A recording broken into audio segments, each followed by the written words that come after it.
Chegamos agora ao terceiro tópico da nossa lição, da Escola Sabatina.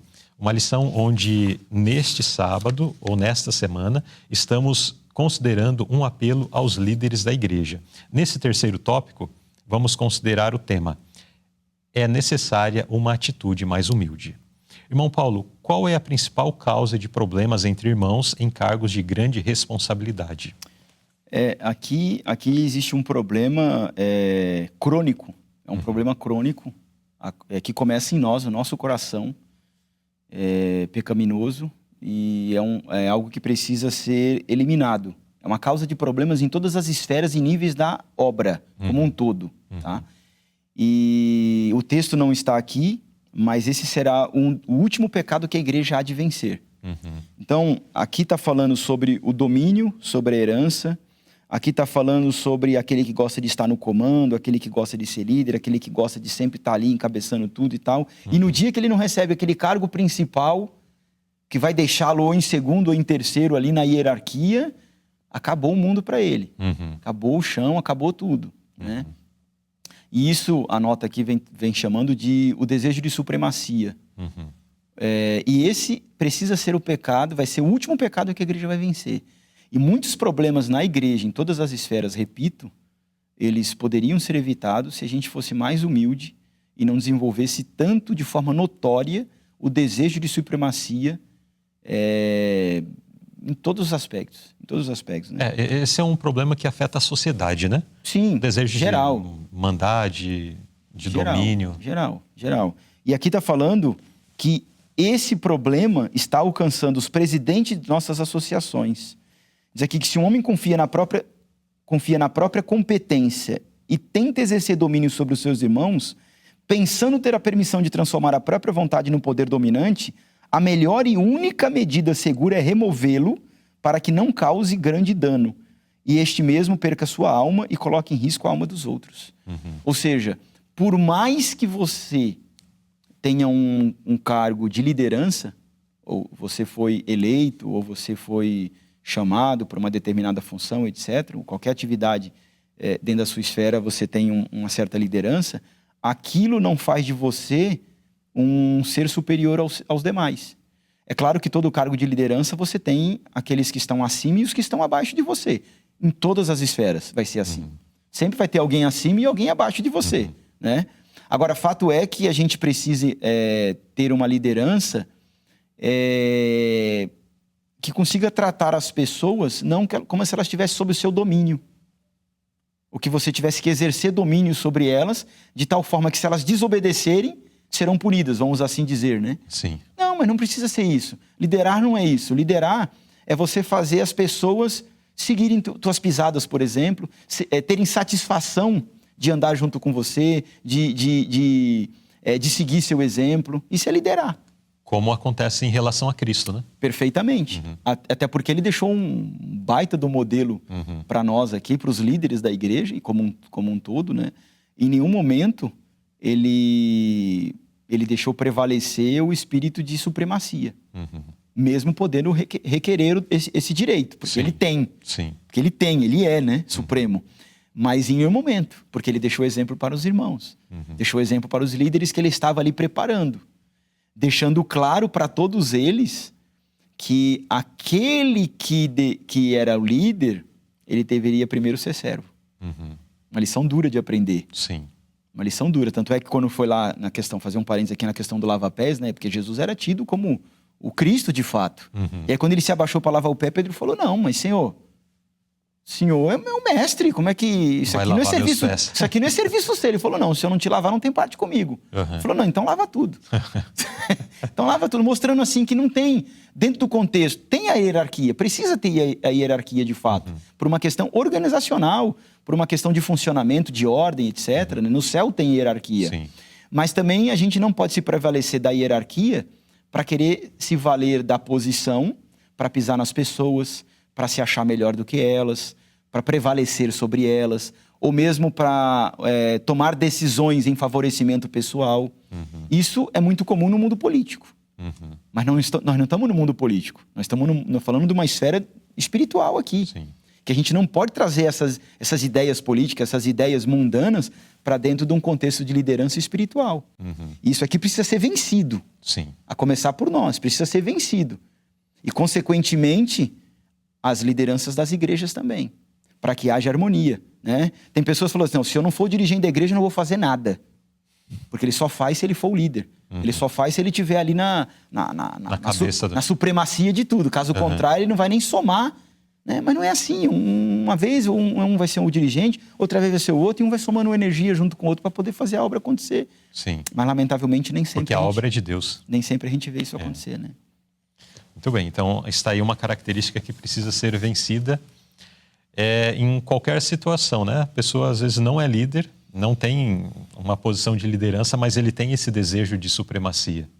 E onde ela está, seja dentro da casa, seja na escola, ela está sempre procurando situações para mandar e fazer os outros obedecerem, queiram ou não queiram, né? Mas isso é uma característica que precisa ser vencida e que é extremamente prejudicial ainda quando é uma característica em alguém que está em posição de liderança. Agora, que apelo é feito a todos os líderes e anciãos da igreja local, a qual, se for seguido, evitará o orgulho e a arrogância? Bom, aqui o texto que nos traz aqui, a princípio, fala de Pedro, 1 Pedro 5:2, primeira parte, apacentar o rebanho de Deus que está entre vós, tendo cuidado dele. Então, se a gente levar em consideração que toda atividade que nós realizamos, seja lá qual for a esfera, ela está intimamente ligada ao cuidado do rebanho. Você está na administração lá, cuidando do dinheiro. Aquilo está vinculado ao cuidado do rebanho. Sim. Que de alguma forma você está trabalhando para que o rebanho seja cuidado lá na ponta, lá na igreja. Então, se a gente cuidar dessa expressão, dessa essência do que Pedro diz aqui, nós vamos entender todo o conjunto. Então, quando ele diz assim, apacentai o rebanho de Deus, ele está falando de cuidar, de zelar, de conduzir, de fazer aquilo que é melhor para o desenvolvimento da causa das pessoas, das situações, problemas que poderão vir adiante de nós. E aqui na segunda parte do texto bíblico, a impressão que dá é que está totalmente fora do contexto aqui, né? Vocês não vão julgar Paulo diz assim aos Coríntios, não sabem vós que hão de julgar o mundo e tal e tal. E aí depois ele faz uma comparação. E quanto mais julgar as coisas que vocês têm agora nessa vida. Então, lá no futuro, o Senhor vai pegar os salvos e vai colocá-los como julgadores, né? Eles vão julgar o mundo, vão julgar... Os anjos maus. Exatamente. Porque aqui faz menção dos anjos, né? Vai ter um super tribunal lá onde você vai ser aquele que vai estar julgando.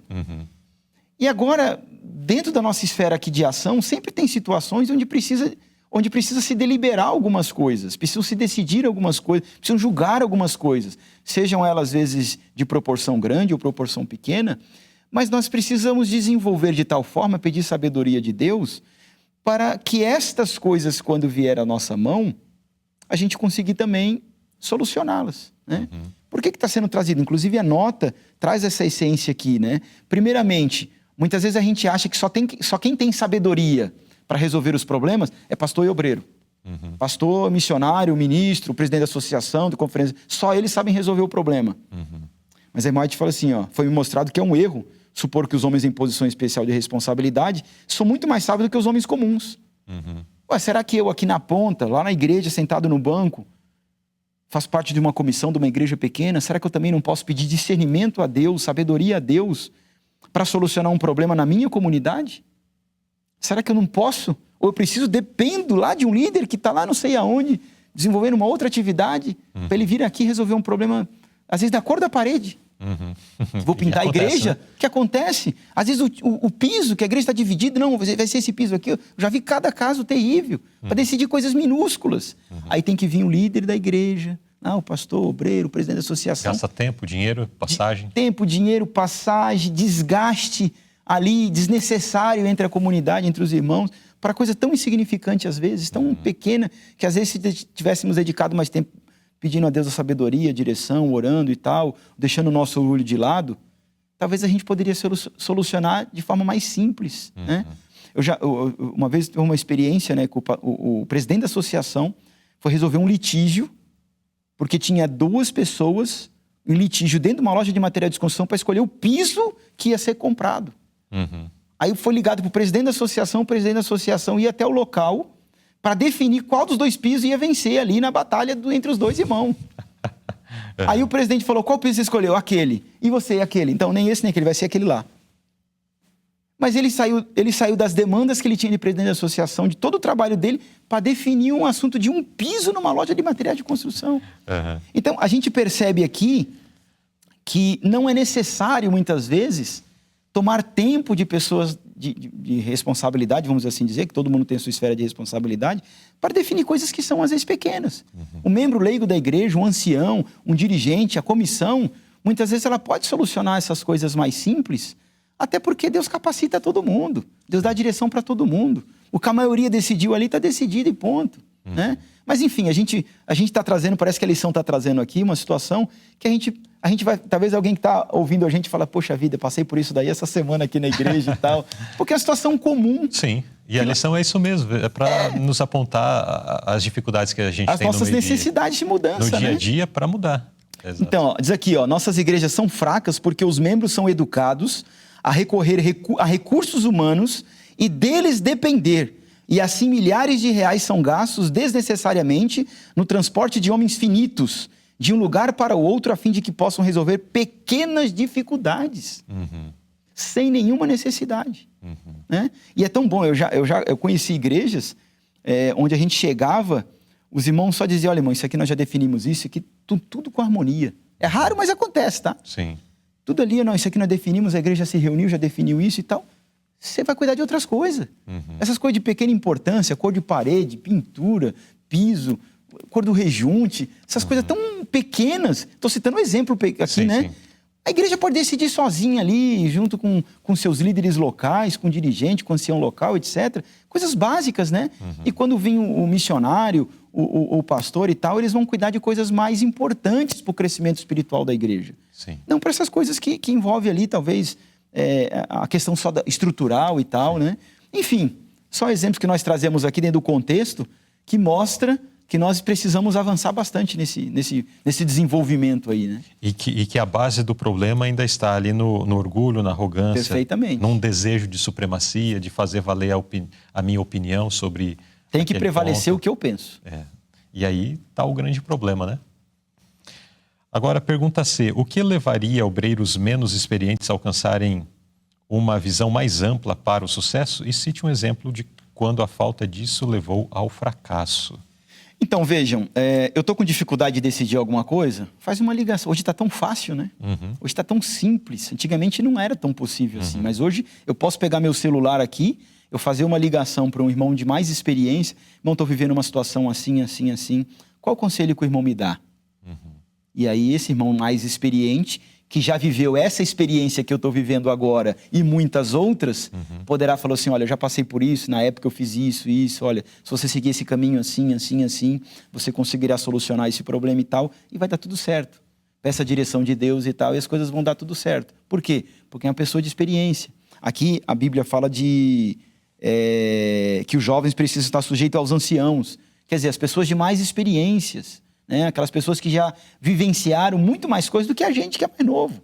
Então essas pessoas a gente precisa dar valor à experiência deles, né? Quantas vezes eu já liguei para pessoas de experiência? Quantas vezes? Especialmente quando você está lidando com pessoas, cada situação que você nunca viu, que você acha, como é que eu vou resolver isso?